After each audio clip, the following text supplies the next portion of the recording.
Izay ny amin'iny fa miamahazo vahana hatrany tsy fandriam-pahalemana amin'izao fotoana izao. Eo anatran'izany indrindra dia tsy miravoravo tanana akory ny mpitondra fa mametraka hatrany ny mahalaram-pahamehana ny sy ny fandriam-pahalemana. Nanamafy ny Premier Ministre lehibe ny gouvernement fa efa nisy ny paikady iadinina izay tsy fandriam-pahalemana izay. Vola Ravoavy sy Tsira Kotoarsan.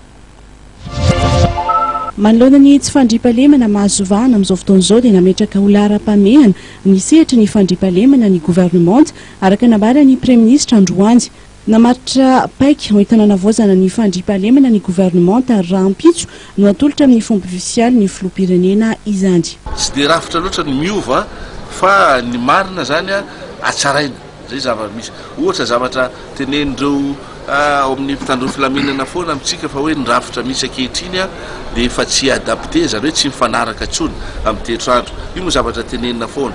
Ohatra zao voalaza ao anatin'ny CTORSS ohatra ao anatin'le boky zany fa hoe tokony ampanakekezina ny vahoaka ny rafitra zay ahafahana miady amin'izany tsy fandriam-pahalemana zany. Zavatra manahirana amin'izao fotoana zao ny struktura misy eto amintsika mbola struktura tamin'ny andro fanjanahantany ka tsy mifanaraka amin'ny toetrandro intsony ka na zay fotsiny aza dia efa anatin'ny ezaka fanatsarana ny makasika an'izay hoe ahoana no atao mba ahafahana mametraka amin'olona zany lafin'ny fandriam-pahalemana zany satria ampanakekezina ny vahoaka ny zava-misy amin'izao fotoana zao sady nandray tsy ampy ny fitaovana ampelantanan'ireny mpitandron'ny filaminantsika ireny fa ny rafitra koa zany dia lavitra vahoaka nandray kilometatra maromaro zany dia tsy ahitanao zany mpitandron'ny filaminana tsy ahitana dasy tsy ahitana poste avancé zany. Anisan'ny voafatra ao anatin'ny paikady ho an'ny fandriam-pahalemana ny fanamafisana ny fanomezana andraikitra ny fokontany raha ny fanazavana dia isin'ny lalàna maromaro mifanaraka amin'ny fanavaozana ny fandriam-pahalemana.